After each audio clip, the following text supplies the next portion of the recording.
I woke up at 4 a.m. this morning thinking about the collective karma of the world. And so I thought I should make a video about it. And I'm going to use an analogy of my marriage to kind of describe what thoughts were coming to mind. Recently, or not so recently, for a while now, I've been having some pretty major concerns with my husband and our relationship. And, just he doesn't like to talk about those types of things. So I've been just going about my business, trying to make my life as happy as I can, and but in that process of just keeping things to myself, it's caused a separation. We've grown further and further apart as I felt like, that these things that just because they're not spoken doesn't mean that they've gone away. And so we finally had a conversation yesterday, and it went well. But there's lots of ways those types of conversations could go.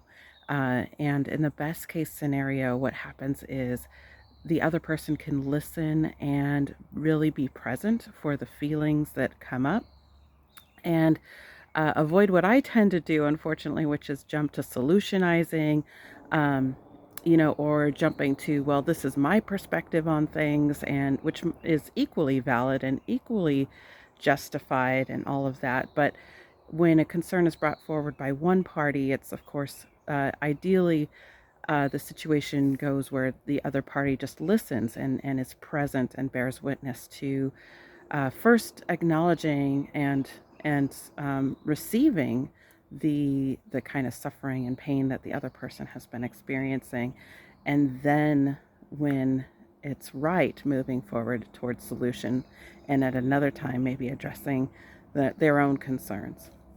And I just feel like this is an analogy for what's been happening on a global level, a national level, a local level for certainly the last decades, but even more poignantly the last few years, where concerns are brought forward about, hey, this is what we're experiencing. And we don't have to necessarily agree or disagree with another's perspective. As fellow humans, it doesn't even matter in that moment if somebody is saying, this is what I'm feeling, this is what I'm experiencing, this is what I'm perceiving. That's true and legitimate and real for that person. And to stop and just be present and bear witness to that. Put yourself in their shoes and hear them, receive their pain, be there for them, hold their hand, before jumping to the defense or jumping to rationalization or jumping to even a solution, just being present for that pain. And I'm I really see a lot of pain being brought forward, certainly in these last few years. And much like in the marriage conversation, if my husband had taken my concerns and started to argue with me about them or try to tell me that my concerns were not justified or not valid, it wouldn't have made the situation any better. Let's even say that I'm completely out of line, that my concerns really aren't based in reality. Let's even, which, of course, that I feel like they're not, but let's even say that that's true. In that situation, the only thing that can be healing is to recognize that I am feeling this way and to be in empathy with that and with me and be a support with me.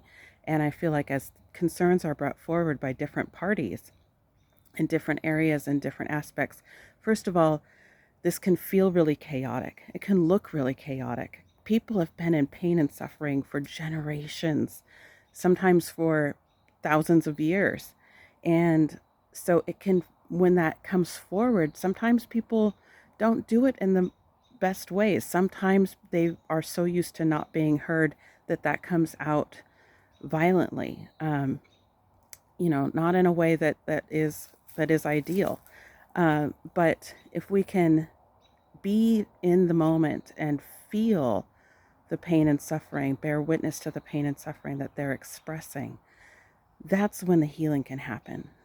We have to take that step before we can jump to conclusions or before we can jump in and say, well, this is my experience. Just be there. Just be in that human to human, heart to heart moment to bear witness to the suffering that's being brought forward at this time.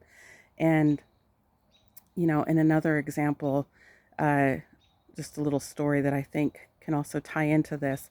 My freshman year of college, it was finals week, and I had done fine all year. I was at a very, very high rigor liberal arts school, lots of pressure, and I completely had a meltdown. And I was ready to just leave all of my belongings in my dorm room and hop on a plane and fly back home. And I called my dad to see if he could pick me up at the airport. And, in that moment, am I in a rational state? No, I'm not in a rational state at all. I'm in a very hyper emotional state, uh, not thinking rationally or logically. So my dad in that moment did the best thing he could have done. He didn't try to rationalize, he didn't try to throw logic at me about what a bad idea that was and how stupid I was being. He didn't try to do that. He just said, "Well, if that's really how you feel, I trust that you know what's best for you, and I will be at the airport to pick you up if that's what you need me to do. Why don't you give it some time and think about it, and then let me know if that's really what you want." And just him giving me that trust and faith gave me the space. It gave me the space to breathe and realize, no, I could do this. I could hang in there. And of course, I went on to ace all my finals and everything was fine. But the response to somebody in crisis, the response to somebody in panic, of either to try to tell them that they're wrong or try to tell them that they are not seeing things clearly, isn't going to go well. It's never going to go well if we can just be present and hold space for that person to feel what they're feeling and express what they're feeling and express what's really keeping them down. Then that's where the healing can occur. And so as we see people come forward with their stories of how racism has affected them, how sexism has affected them, how religious persecution has affected them, how political rivalry has affected them, we may not, on the outset agree with what they're saying, but we don't need to. It doesn't matter what we believe or what we think. This is a time where we're really learning to the yin and the yang. It's time for our logical mind to take a step back to our feeling mind, our hearts, our intuition, our feelings, and just be witness to that person as they are expressing what they're feeling, and just hold their hand. We don't have to agree. We don't have to understand. We can just be there to see and feel their pain with them and just say, I see you. I acknowledge you. I feel you. I understand you. Um, let's move forward together. And anyway, thanks so much for listening. Have a great day.